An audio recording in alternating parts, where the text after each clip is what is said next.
جو زندگی ہمیں اور آپ کو ملی ہے، اللہ رب العالمین نے جو زندگی ہمیں اور آپ کو عطا کی ہے، اس زندگی کو اگر دیکھا جائے تو اس زندگی کے 4 مرحلے ہیں۔ ہماری زندگی 4 مرحلوں سے ہو کر کے گزرتی ہے۔ سب سے پہلا مرحلہ بچپنا ہے، دوسرے نمبر پر جوانی کا مرحلہ ہوتا ہے، اور اس کے بعد تیسرے نمبر پر جوانی کے بعد یعنی اپڈیٹ ہوگا جو 40 کے بعد سے شروع ہوتا ہے، 50 70 سال کے آس پاس رہتا ہے، اور جو چوتھا مرحلہ ہے وہ ہے بڑھاپے کا جو 60 کے بعد شروع ہو جاتا ہے۔ اگر ہم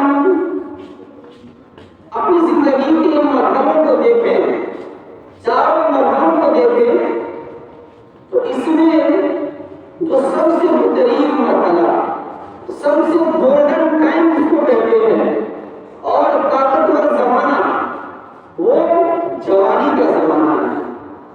جوانی کا زمانہ یہ ہم سب کے لیے ایک گولڈن ٹائم اور سب سے بہترین وقت ہوتا ہے۔ اسی لیے دنیا کے حکام اپنے نوجوانوں کا خاص کر کے توجہ دیتے ہیں۔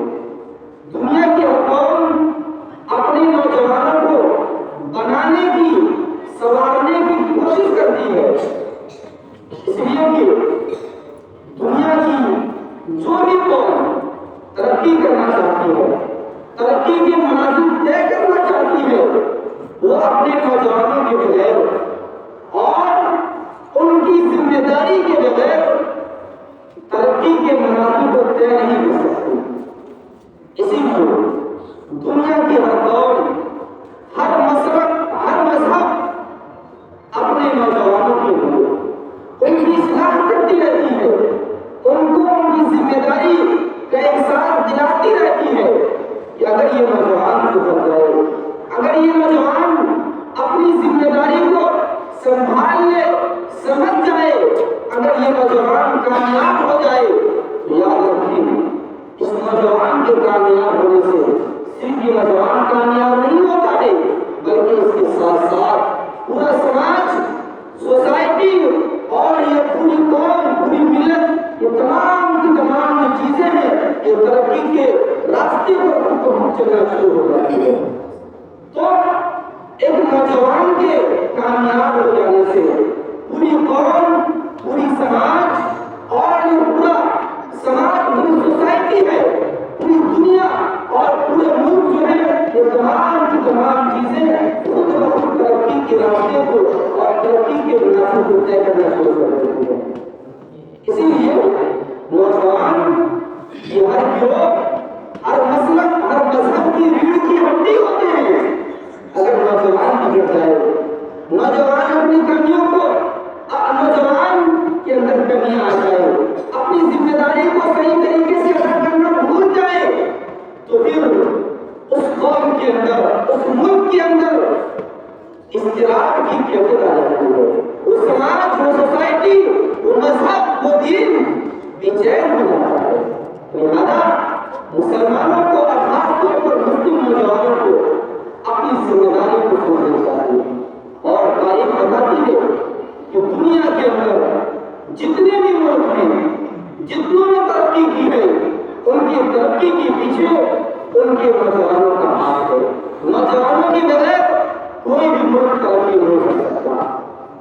اور انسانی تاریخ کو دیکھیں، انسانی تاریخ کے اندر جو سب سے بڑی ترقی ہوئی اور سب سے بڑی ترقی ہوئی وہ اللہ کے نبی صلی اللہ علیہ وسلم کی بعثت کے بعد، آپ کے نبی بنائے جانے کے بعد جو اسلام کا پودا ہے، اسلام کے پودے کو، اسلام کی نعمت کو اور اسلام کو ہم تک جن لوگوں نے پہنچایا وہ تمام کے تمام صحابہ کرام تھے، چاہے وہ عثمان غنی ہو، چاہے وہ زید بن حارثہ ہو، حضرت بلال حبشی ہو، سعد بن ابی وقاص ہو، یا اس کے علاوہ اور جو نوجوان صحابہ کرام ہیں، آپ تاریخ کو پڑھیں تو آپ کو ملے گا کہ اسلام کے پودے کو، اسلام کے درخت کو اگر کسی نے سینچا ہے تو نوجوانوں نے اور نوجوان صحابہ کرام نے اپنے محنت جگر سے سینچا ہے، اور سینچنے کے بعد اسلام کو اور اس اسلام کو ہم تک پہنچایا ہے، اور اس پودے سے آج ہمارا فائدہ اٹھا رہے ہیں۔ تو لہذا نوجوان کسی بھی قوم کے لیے ریڑھ کی ہڈی کے سمان ہوتے ہیں۔ اسی لیے میرے نوجوانوں، اپنی جوانی کی اہمیت کو سمجھو، اپنی جوانی کی قدر کرو۔ مگر افسوس کہ آج ہمارے نوجوانوں کا نام ہوتا ہے، آج ہمارے نوجوان اپنی ذمہ داری سے بالکل ہٹ چکے ہیں۔ نوجوانوں نے اپنی ذمہ داری کو بالکل بھلا دیا۔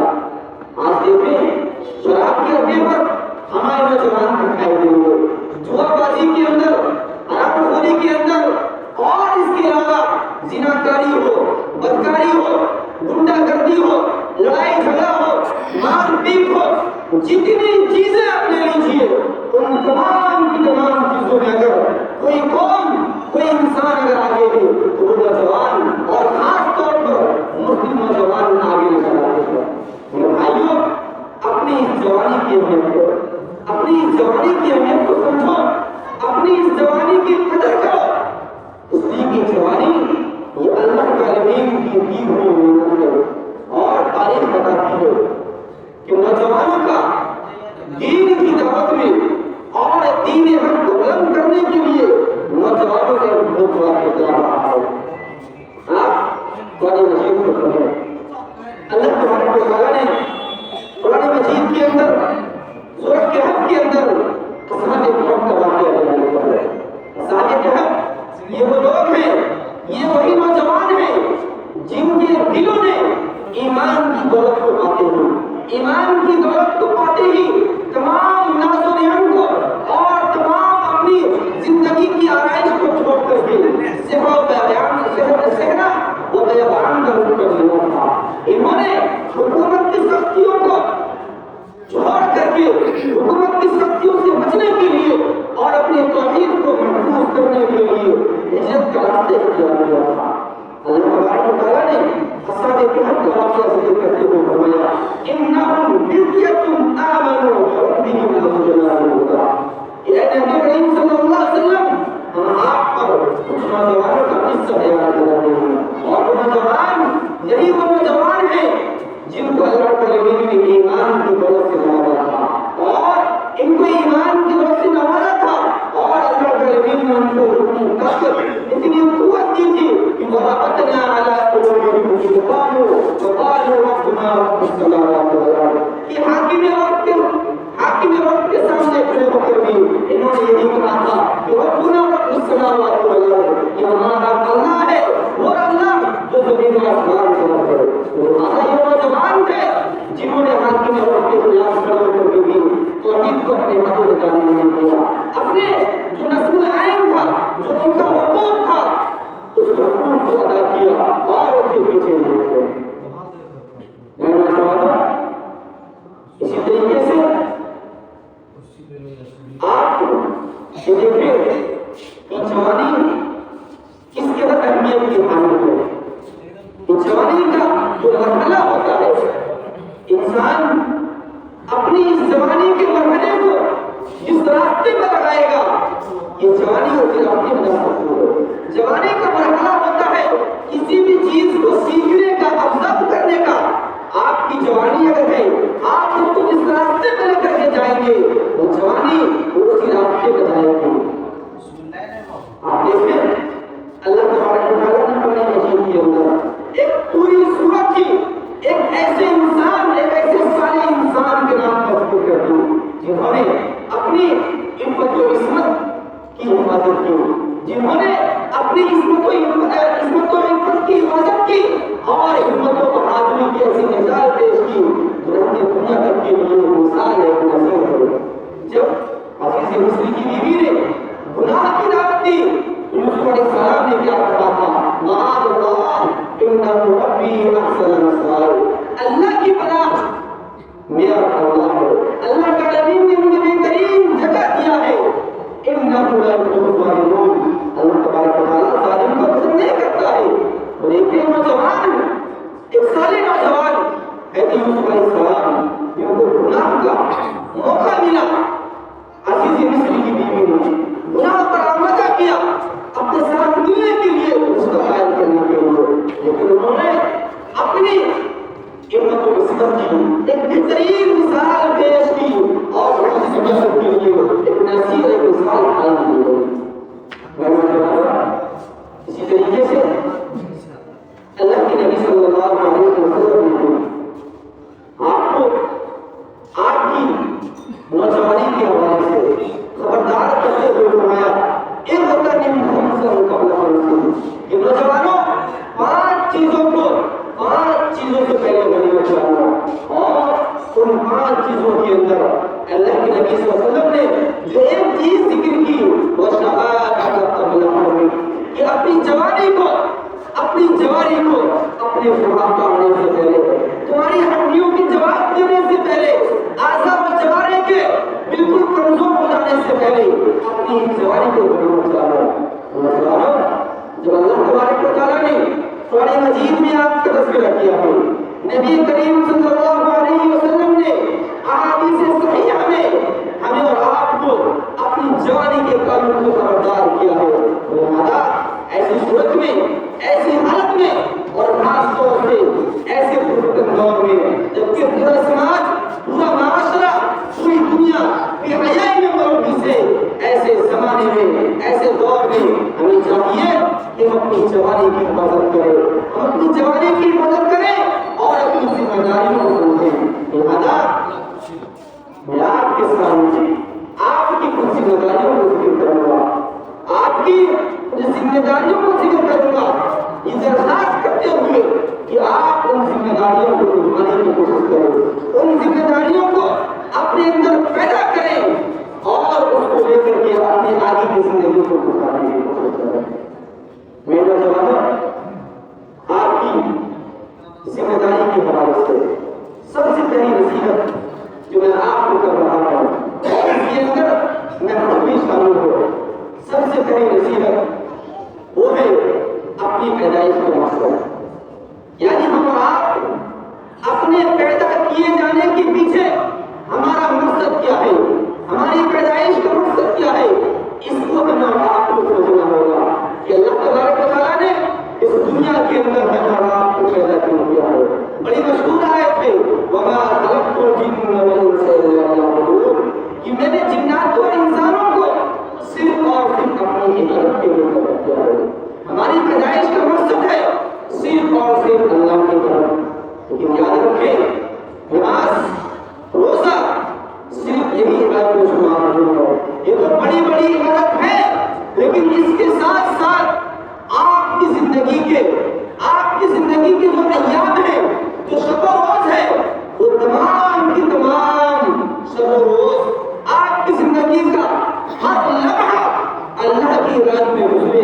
یہ ہے اصل عبادت. صرف آپ نماز پڑھ لیں، روزہ رکھ لیں اور اس کے علاوہ آپ چاہیں شراب پیے، جوا کھیلیں اور اس کے علاوہ جو گناہ ہو سکتے ہیں وہ کریں.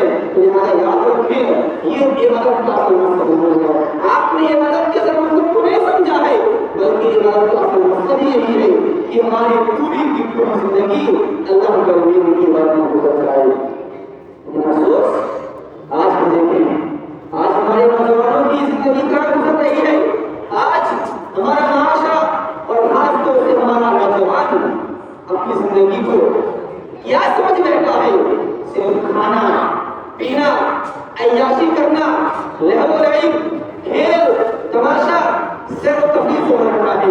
یاد رکھو میرے بھائیوں، اگر آپ نے اپنی زندگی کو صرف کھانا کرنا سمجھ رکھا ہے، پینا اور پہننا سمجھ رکھا ہے، کمانا اور اڑانا سمجھ رکھا ہے، تو یاد رکھیں آپ کی سوچ اور آپ کے مقصد کامیاب نہیں ہے. اللہ تبارک و تعالیٰ نے ایسے لوگوں کے حوالے سے فرمایا ربما يود الذين كفروا لو كانوا مسلمين. کافروں کے حوالے سے ذکر کیا جا رہا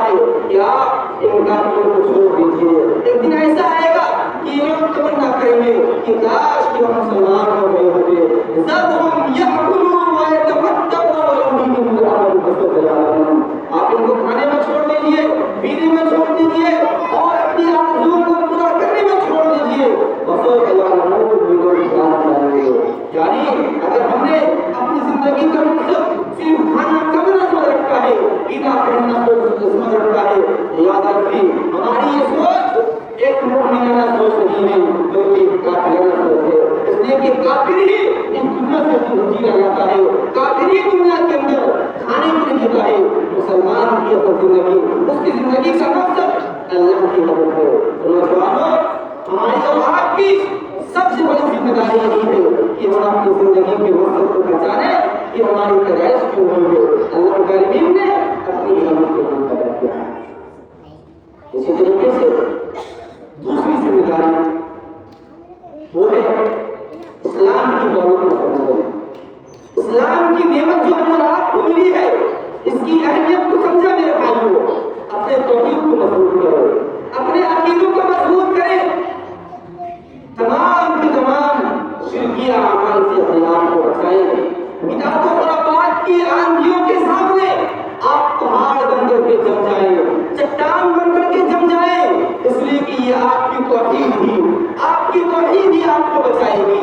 ایک توحید ہی ایک اسلام، ایک مسلمان اور مشرک کے درمیان فرق کرتے ہیں۔ بڑا ہی مشہور وہ نصیحت جس کو ہے جو قرآن حکیم نے اپنے نوجوان بیٹے سے کیا تھا، یا بنی لا تشرک باللہ ان الشرک لظلم عظیم، اے میرے بیٹے زندگی میں کبھی شرک مت کرنا، اس لیے کہ شرک سب سے بڑا ظلم ہے۔ نوجوانوں دوسری نصیحت یہ ہے کہ ہم اسلام کی دولت کو سمجھیں، ایمان کی نعمت کو سمجھیں، یہ ایمان کی دولت بہت بڑی نعمت ہے۔ مسلم احمد کی روایت ہے اللہ کے نبی صلی اللہ علیہ وسلم ایک مرتبہ ایک سفر میں جا رہے ہوتے ہیں، آپ کے پیچھے عبداللہ بن عباس آپ کی سواری پر ہوتے ہیں۔ اللہ کے نبی صلی اللہ علیہ وسلم نے اس موقع کو غنیمت جانا، اور وہ جو صحابی عبداللہ بن عباس نوجوان تھے، آپ صلی اللہ علیہ وسلم نے موقع کو غنیمت جانتے ہوئے ان سے کہا کہ عبداللہ بن عباس میں تمہیں نصیحت کرتا ہوں، میں تمہیں کچھ قیمتی باتیں بتاتا ہوں، لہٰذا تم اس کو اپنی زندگی کا مستقبل بنا لینا۔ اس میں بہت ساری نصیحت ہوتی ہے، اس میں بات کہتے ہیں احفظ اللہ یحفظ اللہ، اے نوجوان تو اللہ کی دین کی مدد کر، اللہ کی لیے بات کرے گا۔ وَإِذَا سَأَلْتَ فَاسْأَلِ اللَّهَ وَإِذَا اسْتَعَنْتَ فَاسْتَعِنْ بِاللَّهِ، جب بھی تم مانگنا اللہ سے مانگنا، اللہ کے علاوہ کسی اور سے مت مانگنا۔ یہ اللہ کے نبی صلی اللہ علیہ وسلم نے ایک نوجوان کو نصیحت کی کہ تمہاری زندگی توحید کے سائے میں اٹھنا چاہیے، تمہارا سر کبھی شرک کی آگ سے ہونا چاہیے۔ لیکن افسوس آج دیکھیں، ہمارے معاشرے کو دیکھیں، ہمارے نوجوانوں کو دیکھیں کہ آج ہمارا نوجوان دین سے دور نظر آتا ہے، توحید سے دور نظر آتا ہے۔ صحیح معنوں میں اس کو ایک اللہ کی پہچان نہیں ہے، اللہ کی حقیقت کیا ہے، اس کی علم کی گہرائی کیا ہے، اس سے ہمارا نوجوان واقف نہیں ہے۔ آج بیشتر نوجوان پیروں فقیروں کے درگاہوں پر اور ان کی چوکھٹوں پر اپنے سروں کو تھماتے ہیں اور اپنے سروں کو ہٹا کر کے پھینکتے ہیں، اور روحانی باباؤں جنتر منتر جادو اور اس قسم کی چیزوں کے ذریعے سے اپنے وسائل کو اور اپنی مشکلات کو ختم کرنے کی کوشش کرتے ہیں۔ نوجوانوں نہیں، یہ آپ کا مشورہ نہیں ہے، یہ طریقہ صحیح نہیں ہے، بلکہ یہ تمام کی تمام چیزیں آپ کی زندگی کو برباد کر دینے والی ہیں۔ یہ روحانی بابا، یہ پیر و فقیر اور یہ جنتر منتر، یہ جادو کی چیزیں، یہ تمام کی تمام چیزیں آپ کو کوئی فائدہ پہنچانے والی نہیں ہے۔ ایسے اللہ کے نبی صلی اللہ علیہ وسلم نے حضرت ابن عباس کو جو نصیحت کی تھی، اس میں آخر نے یہ نصیحت کی کہ دنیا کی کوئی بھی طاقت اگر مل جائے وہ تم کو نقصان پہنچانا چاہے، اللہ تبارک و تعالیٰ نے تم کو تمہاری قسمت میں فائدہ ملتا ہوگا، تو دنیا کی کوئی طاقت تم کو نقصان نہیں پہنچا سکتی۔ اور اگر اللہ تبارک و تعالیٰ نے تمہاری قسمت میں اگر نقصان لکھا ہو تو دنیا کی کوئی بھی طاقت تم کو فائدہ نہیں پہنچا سکتی۔ تو لہٰذا میرے نوجوانوں، آپ اسلام کی دولت کو سمجھو، ایمان کی نعمت کو سمجھو، اس لیے کہ اللہ تبارک و تعالیٰ نے بڑے وسیع کو فرمایا الیوم اکملت لکم دینکم واتممت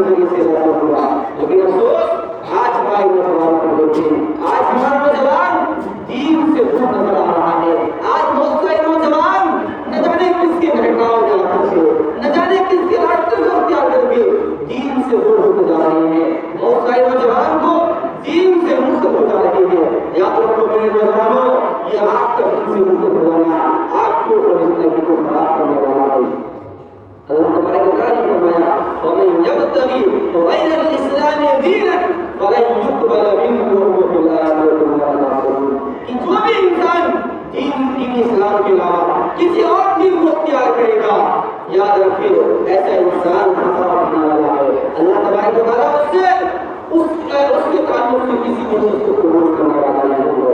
لہٰذا نوجوانوں اپنے عقیدے کو مضبوط کرو، دین اسلام کی نعمت کو سمجھو، اس لیے کہ یہ نعمت اسلام کی نعمت ایسے نہیں ہے بلکہ صحابہ کرام نے اپنی جانوں کی قربانی پیش کی ہے اور اپنے مالوں کو قربان کیا ہے، تب جا کر یہ ایمان کی دولت، اسلام کی دولت اور توحید کی دولت میں پہنچی ہے۔ لہٰذا مسلمانوں، نوجوانوں، آپ کی دوسری ذمہ داری ہوتی ہے کہ آپ ایمان کی نعمت کو توحید کی نعمت میں پہنچائیں۔ اسی طریقے سے نوجوانوں تیسری ذمہ داری اور یہ ہے کہ اپنے وقت کی قدر کرو۔ نوجوانوں اپنے وقت کی قدر کرو، اپنے قیمتی اوقات کو ضائع مت ہونے دو، اس لیے کہ دنیا کی کوئی بھی طاقت، دنیا کی کوئی بھی طاقت بغیر وقت کے اور اپنے وقت کو ضیاع کر کے کامیاب نہیں ہو سکتی۔ اگر آپ کامیاب ہونا چاہتے ہیں، اگر آپ سرخرو ہونا چاہتے ہیں، اگر آپ ایک بامعنی زندگی گزارنا چاہتے ہیں، لیکن آپ کو اپنے وقت کا صحیح استعمال کرنا ہوگا۔ اللہ کے نبی صلی اللہ علیہ وسلم نے فرمایا نعمتان مغبونتان فیہما کثیر من الناس، کہ دو نعمتیں ایسی ہیں جس کے اندر لوگ اکثر دھوکہ کھا جاتے ہیں، جس کی اکثر لوگوں کو قدر ہی نہیں ہوتی ہے، لوگ اس کی اہمیت نہیں سمجھتے، اور ان میں سے ایک چیز ہے صحت۔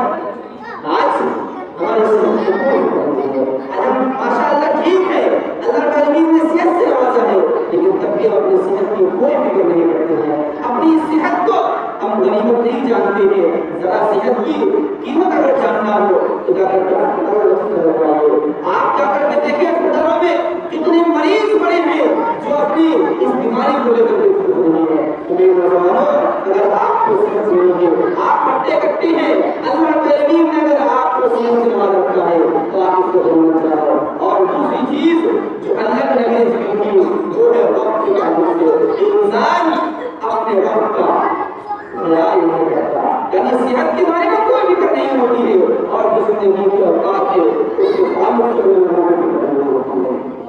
آج دیکھیں ہمارے نوجوانوں کو ان کا وقت کہاں گزر رہا ہے، کھیل کے اندر، لہو ریب کے اندر، تماشے کے اندر اور جو دنیاوی کام ہوتی ہے ان تمام چیزوں میں ہمارے نوجوانوں کے اوقات ضائع ہو رہے ہیں۔ مسجد کے باہر کھیل رہے ہوتے ہیں، اذانیں ہوتی ہیں، نمازیں ہوتی رہتی ہیں، لیکن جب بھی ہمارے نوجوان مسجد کو ہو جاتے ہیں۔ آپ کھیلیے، کھیل آپ کے لیے ضروری ہے، لیکن ایسا نہ ہو کہ کھیل آپ کی آخرت کو برباد کر دے، آپ کا اتنا وقت مصرف کر دے کہ آپ کا مقصد بگڑ جائے۔ نوجوانوں اپنے وقت کی قدر کرو، اس لیے کہ اللہ کا رحیم نے جو آپ سے وقت کیا ہے یہ قیمتی وقت ہے۔ اللہ تبارک و تعالیٰ اس وقت کے تعلق سے آپ سے سوال کرے گا۔ اللہ کے نبی صلی اللہ علیہ وسلم نے فرمایا لا تزول قدم عبد یوم القیامہ حتی یسأل عن خمسین، ابن آدم کے پاؤں اللہ کے رحیم کے سامنے سے قیامت کے دن اس وقت تک نہیں ہل سکتے جب تک کہ وہ 5 سوالوں کے جواب نہیں ہوگا۔ اس کے اندر سے سوال ہوگا تو بتا اپنی پوری زندگی کو اللہ تبارک کے نبی صلی اللہ علیہ وسلم نے یہاں پر ذکر کیا کہ اس پوری زندگی کے حوالے سے سوال کیا جائے گا، لیکن بطور خاص دوسری چیز جو ذکر کی گئی وہ ان شبابہ فیما اللہ، کہ زندگی کے بارے میں سوال ہوگا ہی ہوگا، لیکن اس کے ساتھ ساتھ زندگی میں ایک الگ سے جو جوانی کا مرحلہ ہے، تندرستی کا مرحلہ ہے، جو قوت کا مرحلہ تھا، وَأَنْ شَبَابِهِ فِيمَا اللَّهِ، اس جوانی کو تم نے کہاں گزار دیا، کہاں کھپائی ہے اس جوانی کو۔ لہذا میرے نوجوانوں اپنی جوانی کی قدر کرو، اپنی جوانی کو قدر، اپنی جوانی کی قدر کرو، اور اس جوانی کو بھی عیاشی میں، مکاری میں، حضوریات میں اور گزار دو، بلکہ اس جوانی کو اللہ سے گزارو، اللہ رب العالمین کی حضرت میں اپنی اس جوانی کو گزارو، نمازیں قائم کرو، روزے رکھو، اللہ کی جو بھی برکتیں ہو سکتی ہیں آپ سے ان تمام ہدایتوں کو کیجیے اور عبادتوں کو بوجھ نہیں سمجھیں، بلکہ شوق کے ساتھ کریں. اگر آپ شوق کے ساتھ کریں گے تو اللہ تبارک و تعالیٰ آپ کی اس عبادت کے ذریعے سے آپ لوگ سوال کرتے ہیں, لوگ پریشان ہوتے ہیں کہ مولانا میں نمازی بھی ہوں, روزے دار بھی ہوں, تمام نیک اعمال زندگی ہے, لیکن کبھی میں پریشان ہوں, کبھی مشکلات کا سامنا کرنا پڑ رہا ہے. میرے بھائیوں ذرا غور کرو, ہماری نمازیں صحیح ہے, ہمارے روزے صحیح ہے یا صحیح. اگر آپ صحیح معنوں میں سچے دل سے اگر اللہ کی بات کریں گے تو پھر اللہ تبارک و تعالیٰ کسی نہ کسی راستے سے آپ کی تکلیف کو ضرور دور کرے گا. تو میرے مسلمانوں, آپ اپنی جوانی کی قدر کرو اور اس کے ساتھ ساتھ اللہ کریم کی مدد میں اپنی جوانی کو گزارو. اس لیے کہ اللہ کے نبی صلی اللہ علیہ وسلم نے فرمایا 7 ایسے خوش نصیب انسان کا قیامت کے دن ہوں گے جن کو اللہ تبارک و تعالیٰ اپنے عرش کا سایہ نصیب کرے گا. اس میں سے ایک نوجوان ہوگا وشاب نشا فی ارض اللہ. 7 خوش نصیب ہوں گے کل قیامت کے دن حشر کی گرمی میں جلجلاتی دھوپ کے اندر اللہ کے عرش کا سایہ نصیب ہوگا. اس میں سے ایک نوجوان ہوگا, آپ بھی ہوں گے, یہ وہ نوجوان ہوں گے شاب نشا فی ارض اللہ, جس کی جوانی اللہ کی بات میں حضور ہو. میرے بھائیوں, بڑا بہترین موقع ہے ہمارے اور آپ کے لیے. آج بیچارے بزرگ بڑے بوڑھے جب اس حدیث کو سنتے ہیں شکایت کرتے ہیں, کہتے ہیں مولوی صاحب ہم کو تو ہماری جوانی میں حدیث معلوم نہیں ہوتی, افسوس کہ ہماری جوانی کا مرحلہ گزر چکا ہے, ہم بڑھاپے کی حالت میں آ چکے ہیں. لہٰذا میرے نوجوانوں اپنی جوانی کی قدر کرو, جوانی کو اللہ کی بات میں گزارو. وشاب نشا فی ارض اللہ. اگر آپ کی جوانی اللہ کی بات میں گزر گئی تو یاد رکھو اللہ تبارک و تعالیٰ عرش کے سائے تلے آپ کو سزا دے گا. تو کسی ذمہ داری اپنے وقت کی قدر کرو, اپنے وقت کی اہمیت کو پہچانو. اسی طریقے سے ایک اور ذمہ داری اور وہ ہے آج ٹیلی ویژن کا دور ہے, موبائل ہر انسان کے پاس ہے, ہر انسان موبائل کا استعمال کرتا ہے. میرے نوجوانوں آپ اپنے موبائل کا صحیح استعمال کریں, یہ آپ کی ذمہ داری ہے کہ آپ اپنے موبائل کا صحیح استعمال کریں اور اپنے آپ کو موبائل کے غلط استعمال سے بچائیں. اس لیے کہ اللہ کے نبی صلی اللہ علیہ وسلم نے فرمایا لا يرجع المؤمن من جوع مرتين, کہ مومن جو ہوتا ہے, ایمان والا جو ہوتا ہے, وہ کبھی ایک دن سے تو ایک زہریلی چیز یا ایک دن سے 2 مرتبہ حساب ہو جاتا. جب ہمیں اور آپ کو پتا ہے کہ موبائل کے غلط نقصانات بھی ہیں, غلط استعمالات بھی ہیں, تو لہٰذا ہمیں اور آپ کو موبائل کے غلط استعمالات سے بچانا ہوگا. موبائل کے غلط استعمالات سے بچانا ہوگا. آپ صحیح استعمال کریں, آپ اس کے ذریعے سے دین کا علم حاصل کریں, آپ پڑھیں, دوسروں کو پڑھائیں, اجازت تو ٹھیک ہے, لیکن جب یہی موبائل آپ کو کرنے میں گھس جائے ہمیں اور آپ کو, تو کیا بتا کہ اس مرحلے کے اندر, اس تنہائی کے اندر ہم آپ کون سے گناہ کر جاتے ہیں یہ بیان سے باہر نہیں آ رہا ہے. تو لہٰذا اپنے موبائل کا صحیح استعمال کرو, اور یہ اسی وقت صحیح استعمال ہو سکتا ہے جب ہمارے دل کے اندر اللہ کا ڈر اور خوف پیدا ہوگا. جب اللہ کا علم کا ڈر اور خوف ہمارے دلوں کے اندر ہوگا تبھی جا کر کے ہم آپ موبائل کا استعمال کریں گے. لیکن بند کمرے کے اندر کوئی نہیں ہے, ہم آپ کے استعمال کریں گے, لیکن اللہ تبارک و تعالیٰ دیکھ رہا ہے. دنیا کی نظروں سے ہم بچ جائیں گے, لیکن اللہ کی نظر سے ہم بچ سکتے ہو. جب یہ خوف ہمارے دل کے اندر ہوگا کہ اللہ دیکھ رہا ہے, تو پھر کبھی ہم موبائل کا غلط استعمال نہیں کر سکتے. اس لیے کہ موبائل یہ بہت بڑا فتنہ ہے آپ کے زمانے کا. لہٰذا آپ صحیح استعمال کریں اور اللہ کا علم کا ڈر آپ اپنے اندر پیدا کریں. اس سلسلے میں اللہ تبارک و تعالیٰ نے بڑے مجید کے اندر فرمایا یا ایھا الذین آمنوا لیبلونکم اللہ بشیء من الصید تنالوه ایدیکم ورماحکم لیعلم اللہ ما یخفی فی الغیب.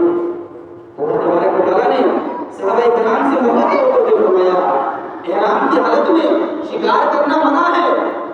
اس صورت میں اللہ تبارک و تعالیٰ نے فرمایا کہ اللہ تبارک و تعالیٰ آپ کو تمہاری شکاریوں کے ذریعے سے آزمائے گا. جبکہ شکار احرام کی حالت میں تمہارے سامنے ہوں گے, تم اس کو ہاتھ سے پکڑ سکتے ہو, تم اپنے نیزے کے ذریعے سے اس کو دبا کر کے کھا سکتے ہو, شکار کر سکتے ہو. لیکن لیعلم اللہ من یخافہ بالغیب, اللہ تبارک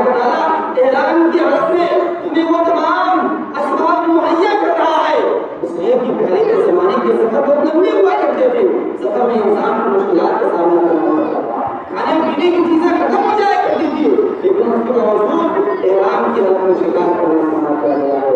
اللہ تبارک و تعالیٰ نے فرمایا کہ اللہ تبارک و تعالیٰ تمہیں تمہارے سامنے شکار کو لا کر کے، تمہارے ہاتھوں کے سامنے، تمہارے نظروں کے سامنے شکار کو رکھ کر کے تم کو آزمائے گا.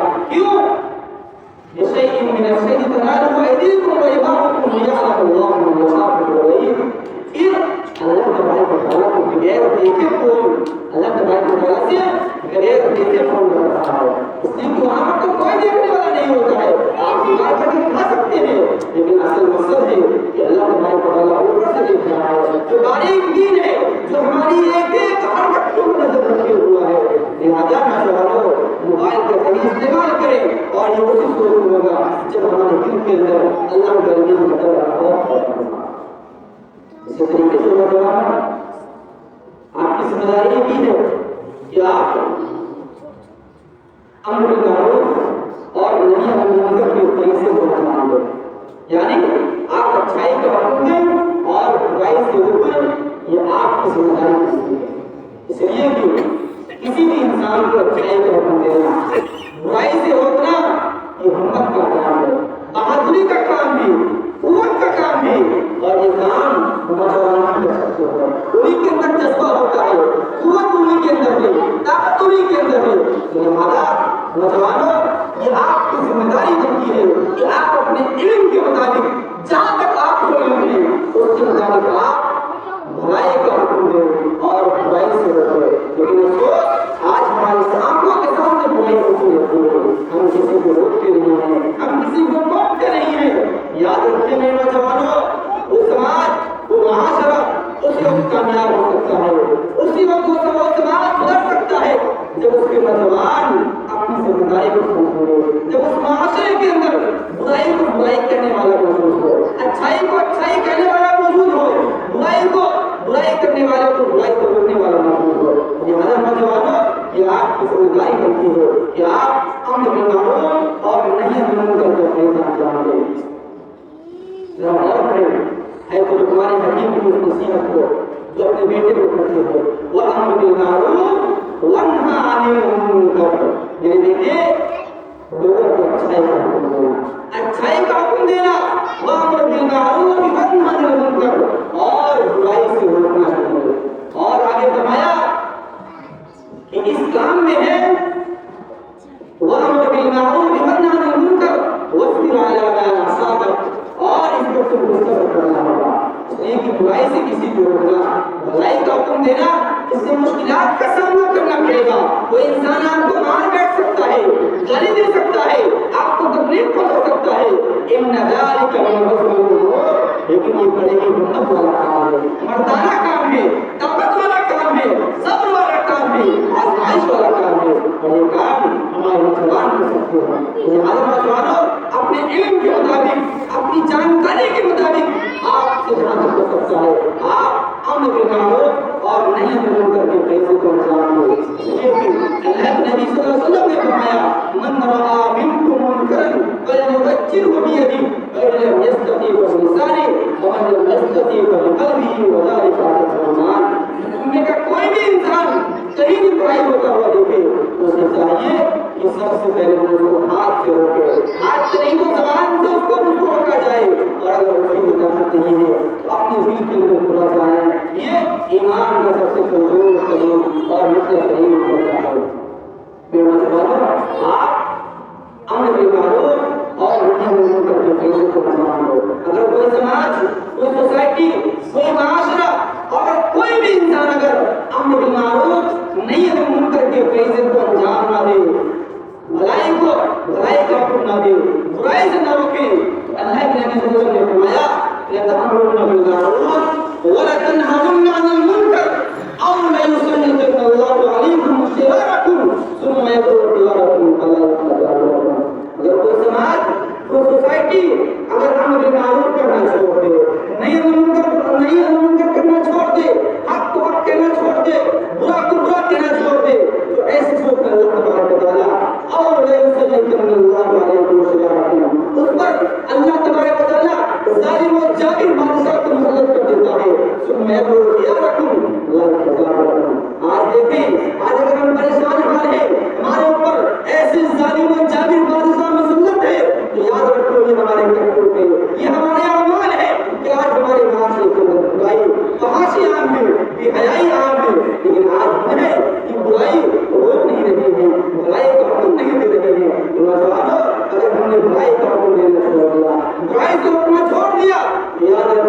ہمارا سماج تو گناہوں کے دردے میں پھنس جائے گا اور اللہ تبارک و تعالیٰ کی عذاب مختلف شکلوں میں ہمارے پاس آتے رہیں گے.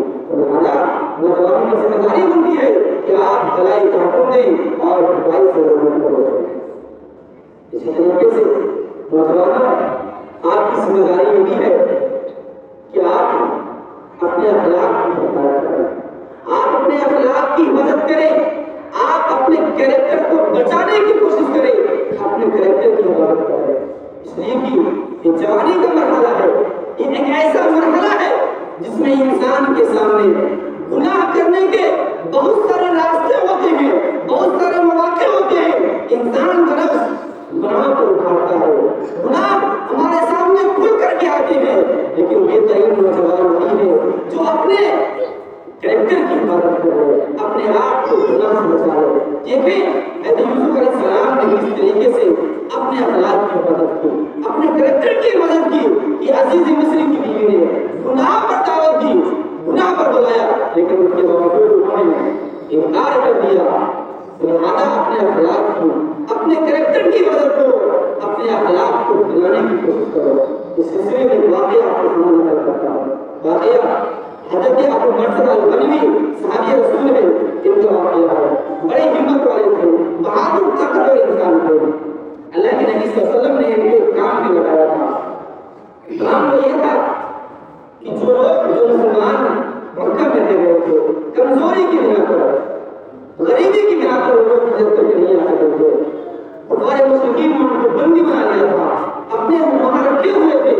اللہ کے نبی نے ان کو, چونکہ یہ بہادر تھے, طاقتور تھے, اللہ کے وسلم نے ان کو کام پہ لگایا تھا کہ تم رات کی صبح میں جاؤ اور وہاں سے جا کر کے میرے صحابہ کرام کو, غریب مسلمانوں کو بچا کر کے لے کر کے آؤ, یہ تمہاری ذمہ داری ہے. تو ایک رات کو گئے بچانے کے لیے, اسی طریقے سے راستے سے صحابہ کرام بچا کر کے لے کر جا رہے تھے. راستے میں ان کی ایک معشوقہ جو ان کے اسلام لانے سے پہلے ان کی ایک معشوقہ تھی جن کا نام اناس تھا, وہ مل جاتی ہے. کہتی ہے مرثد تم ہو, رات کی طرف آئی ہو, کتنا اچھا موقع ہے, کوئی نہیں ہے, آ جاؤ میرے گھر پر, اپنی خواہش بول دو. لیکن مرثد الغنوی کہتے ہیں ان اللہ حرم الزنا, ان اللہ حرم الزنا, اللہ تبارک و تعالیٰ نے زنا کو حرام کرا دیا ہے. میں نے ایمان کی دولت کو اپنایا ہے, میں نے اسلام کو اپنایا ہے. اے محمد نے کبھی دوبارہ زنا کو اپنانے والا لوگوں کو, یہ صحابی دیکھیے زنا کا موقع ملا, عورت نے بلایا اور وہ بھی اس کی معشوقہ خوبصورت تھی, حسین و جمیل تھی, رات کی تنہائی تھی, لیکن ایمان کی دولت تھی, ایمان کی دولت تھی, اللہ کا ڈر اور خوف اس کے اندر تھا. انہوں نے اپنے کریکٹر کی حفاظت کی, اپنے اخلاق کی حفاظت کی. لہٰذا نوجوانوں اپنے اخلاق کی, اپنے کریکٹر کی حفاظت کرو. نوجوانوں میں اپنی محنت کی گزارش کروں گا کہ اس میں چاہے نوجوان مرد ہی نہیں بلکہ نوجوان عورتیں بھی اس کے اندر شامل ہیں. آپ بھی اپنی عصمت کی مدد کریں. آج ہر طرف شور ہے, چرچا ہے کہ مسلمان عورتیں بھاگ رہی ہیں, مسلمان لڑکیاں بھاگ رہی ہیں, مرتد ہو رہی ہیں.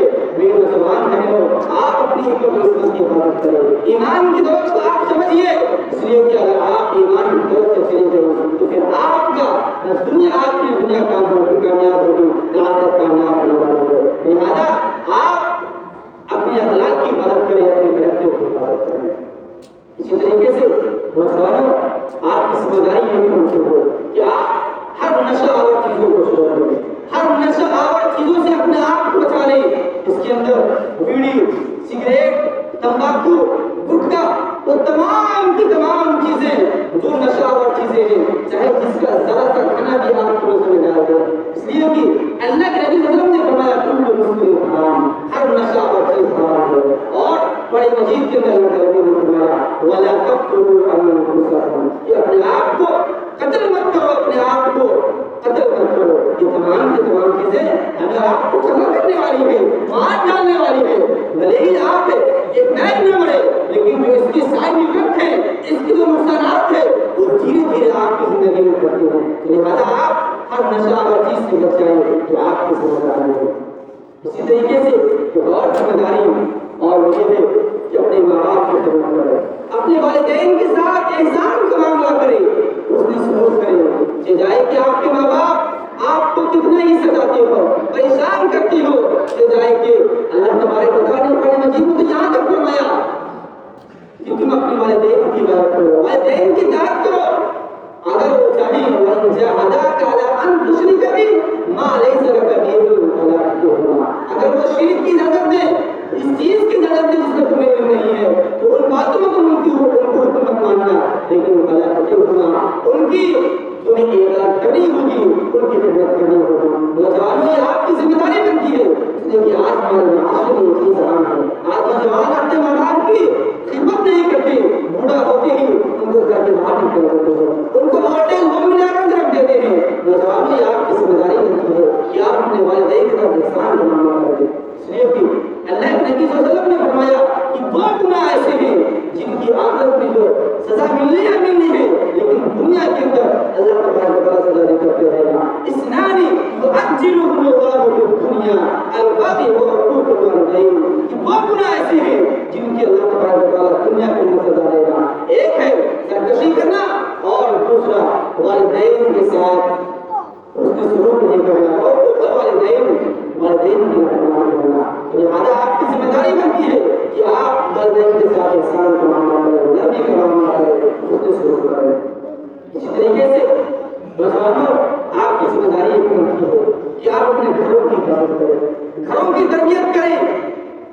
ذرا اس واقعے کو یاد کرو، اللہ تبارک و تعالیٰ نے حضرت مریم علیہ السلام نے جب حضرت عیسیٰ علیہ السلام کو جنم دیا اور جب وہ لے کر کے اس بچے کو اپنی قوم کے پاس آئی تو انہوں نے کہا یا اخت ہارون ما کان ابوکی امرأ سوء وما كانت امک بغیا، اے ہارون کی بہن نہ تیرا باپ ایسا تھا نہ تیری ماں ایسی تھی، آخر تو اس بچے کو کہاں سے لے کر کے آئی۔ دیکھیں علماء کرام نے اس آیت کے اندر جو باتیں ذکر کی گئی ہے اس سے نقطہ نکالا ہے کہ اللہ تبارک و تعالیٰ نے اس کے اندر بھائی کا ذکر کیا، باپ کا ذکر کیا، ماں کا ذکر کیا، اور یہ تینوں چیزیں، یہ تینوں انسان ایک انسان کے گھر کو بنانے میں، ایک نوجوان کو چاہے وہ مرد ہو عورت ہو، کسی بچے کو بنانے کے اندر ان تینوں لوگوں کا ایک بہت بڑا کردار ہوتا ہے۔ لہٰذا نوجوانوں، اپنے گھروں کی مدد کرو۔ اللہ تبارک و تعالیٰ نے فرمایا ہے کہ تم یا ایھا الذین آمنوا قوا انفسکم واہلیکم نارا وقودها الناس والحجارہ، یہ ایمان والو اپنے آپ کو، اپنے عیال کو اور اپنے گھر والوں کو جہنم سے آگ سے بچاؤ۔ آج ہم دیکھیں ہمارے گھروں میں بے حیائی ہوتی ہے، غیرت ہوتی ہے، ہماری بہنیں بیٹیاں سوشل میڈیا کے ذریعے ہو، ٹیلی ویژن کے ذریعے سے ہو، نہ جانے کیا کیا چیزیں دیکھ کر کے اس کو سیکھ کر کے اس کو اپنی زندگی میں اپلائی کرنے کی کوشش کر رہے ہیں۔ یاد رکھو، اگر ہم اپنی بہنوں کو، اپنی بیٹیوں کو ان گناہوں میں ملوث دیکھ کر کے اگر ہم کچھ نہیں کر رہے ہیں، یاد رکھو ایسی سوچ ہمارا یوز کہلانے والے ہیں۔ اللہ نے فرمایا تین ایسے انسان ہیں جس کو اللہ تبارک و تعالیٰ جنت میں داخل نہیں کرے گا۔ اس کے اندر ایک انسان یہ بھی ہے دروس کا مطلب ہے جس انسان کے سامنے اس کے گھر کے اندر بے حیائی ہو رہی ہو، برائی ہو رہی ہو، فحاشی کا کام ہو رہا ہو، اور اگر وہ انسان نہیں روک رہا ہے اپنے گھر والوں کو، اپنی بہن بیٹیوں کو، اپنی بیویوں کو، اپنی بچیوں کو، ایسا انسان محفوظ ہے۔ لہٰذا نوجوانوں، یہ آپ کی ذمہ داری بنتی ہے کہ آپ اپنے گھروں کی اصلاح کریں، گھروں کی تربیت کریں، بہن بیٹیوں کی تربیت کریں۔ اسی طریقے سے نوجوانوں، آخری چیز ذکر کروں گا وہ ہے شادی بیاہ کے تعلق سے۔ یہ آپ کی ذمہ داری بنتی ہے کہ آپ وقت پر شادی کریں۔ وقت پر شادی کرنا یہ نوجوانوں کی ذمہ داری ہے۔ اس لیے کہ مرحلہ ایک ایسا مرحلہ ہے جس کے اندر ایک مرد کو ایک عورت کی ضرورت ہوتی ہے، ایک عورت کو ایک مرد کی ضرورت ہوتی ہے۔ لہٰذا آپ اپنے اس جوانی کی عمر کو بھری نہ چاہیں، اور اگر آپ نے وقت پر شادی کر لیا تو گویا کہ آپ بہت سارے گناہوں سے بچ سکتے ہیں۔ اس لیے کہ اللہ کے نبی صلی اللہ علیہ وسلم کی حدیث ہے یا معاشر الشباب من استطاع منکم الباءۃ فلیتزوج فإنه أغض للبصر وأحسن للقلب، کہ اے نوجوانوں کی جماعت، تم میں سے کوئی انسان شادی کی طاقت رکھتا ہو اسے چاہیے کہ شادی کرے، اس لیے کہ شادی سے آنکھوں کی حفاظت ہوگی، شرمگاہوں کی حفاظت ہوگی۔ لہٰذا نوجوانوں، وقت پر شادی کرو۔ اور اگر شادی کی بات آئی ہے یہاں پر میں ان بچوں کے، ان نوجوانوں کے گارجین حضرات سے یہ کہنا چاہوں گا کہ آپ شادی کے لیے، آج دیکھیں ہمارے معاشرے میں شادی کا معیار کیا ہے۔ شادی کے لیے ہم نے معیار کیا بنا دیا ہے؟ ذات پات معیار ہو، پڑھائی لکھائی معیار ہے کہ جب تک بچہ کلیئر نہ ہو جائے، چاہے بچہ بچی ہو، یا اس کے علاوہ اور بھی زندگی میں یہ کامیابی ہے، وہ کامیاب ہے، یہ منزل ہے، وہ منزل ہے، یہ تمام چیزیں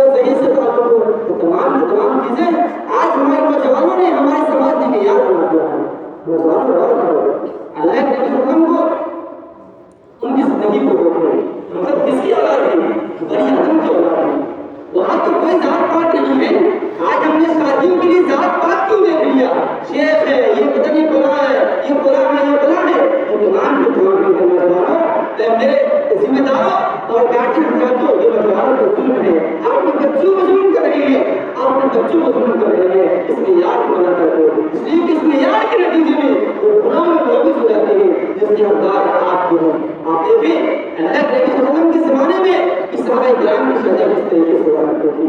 آپ صلی اللہ علیہ وسلم نے اپنی جزازات بہن جس کی شادی حضرت زید بن حارثہ سے کرائی، غلام ہے، اس زمانے میں غلامی کی کیا اہمیت تھی، لیکن اللہ کے نبی صلی اللہ علیہ وسلم نے جو خاندان قریش کا خاندان سب سے بڑا خاندان تھا مکہ کے اندر، لیکن آپ صلی اللہ علیہ وسلم نے اپنی جزازات بہن کی شادی حضرت زید بن حارثہ سے کرائی۔ اسی طریقے سے اپنے قرآن کے نام کو دیکھیں کتنے بڑے مالدار تھے، لیکن انہوں نے اپنی بہن کی شادی ایک حضرت بلال کی شادی کالے کلر کے ہیں، بلال حبشی ہے، وہ بھی غلام ہے، ان سے شادی کروائی۔ لہٰذا میرے ذمہ دار حضراتوں اور گارجین حضراتوں، لہٰذا شادی کے لیے ان تمام چیزوں کو معیار میں بنائیں۔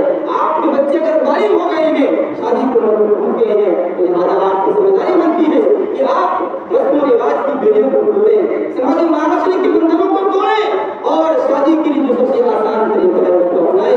اللہ کے رسول نے فرمایا ہے خیر النکاح سب سے بہترین نکاح وہ ہے جس کے اندر سب سے زیادہ آسانی ہو، لہٰذا آپ آسانی سے نکاح کریں۔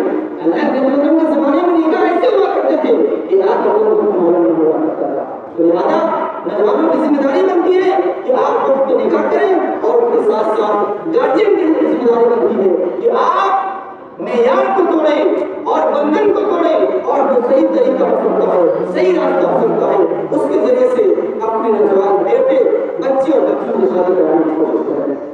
لہٰذا یہ کچھ ذمہ داریاں تھی اور بھی کچھ ذمہ داریاں کرنے کی وقت اجازت نہیں دے رہا ہے، لہٰذا نوجوانوں اللہ کے نبی سے دعا کرتے ہیں اللہ تبارک و تعالیٰ ہم سب کو کہنے سننے سے ادا کرنے کی توفیق دے۔ اللہ تبارک و تعالیٰ ہم سب کو اپنی جوانی کے اندر جو ذمہ داریاں ہم پر عائد ہوتی ہیں، اللہ تبارک و تعالیٰ ان ذمہ داریوں کو صحیح طریقے سے نبھانے کی توفیق دے۔ اللہ تبارک و تعالیٰ جو بیمار ہے ان کو شفائے کامل عاجل عنایت فرما۔ اللہ تبارک و تعالیٰ جن لوگوں نے اس پروگرام کو کرایا ہے اللہ تبارک و تعالیٰ ان کو ہمت دے، حوصلہ دے، ان کے والدین کو برکت دے۔ اللہ تبارک و تعالیٰ جو لوگ بھی اس کی ملک کے اندر آئے ہیں اللہ تبارک و تعالیٰ جب یہ لوگ اٹھ کے جائیں اللہ تبارک و تعالیٰ ان کے اس آنے کے مقصد کو اور یہاں پر بیٹھ کر کے دین کی باتیں کو سننے کی وجہ سے اللہ تبارک و تعالیٰ ان کے تمام گناہوں کو مٹا دے۔ اللہ تبارک و تعالیٰ ہم سب کو جب زندہ رکھ، ایمان میں زندہ رکھ، جو ہمارا کرتا ہو ایمان کرو، آمین۔ وآخر دعوانا الحمد للہ رب العالمین۔ السلام علیکم ورحمۃ اللہ وبرکاتہ۔